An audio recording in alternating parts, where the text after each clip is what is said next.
Жители общежитий в Симферополе, которых выгоняют на улицу, просят убежище в Украине. 2 общежития на улице Русской незаконно приватизированы бывшим депутатом Верховного Совета Крыма Владимиром Кондратьевым. Люди жалуются, что их держат в постоянном напряжении, в страхе. Им поступают угрозы физической расправы, устраиваются поджоги.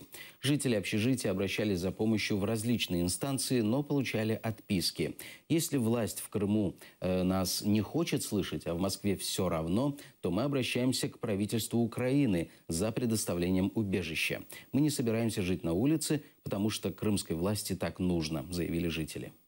Вы вносите регулярно оплату? Да. Да. У вас задолженности нет? Нет задолженности. И все равно вас выселяют? Да, выселяют. Из-за того, что мы пишем в прокуратуру, администрацию города, добиваемся, чтобы общежитие передали Минимуществом. Из-за этого нас выселяют. Он откровенно так и говорит, что... Да, он откровенно говорит, у меня большая семья, мне ее кормить надо, а все ваши проблемы мне по барабану.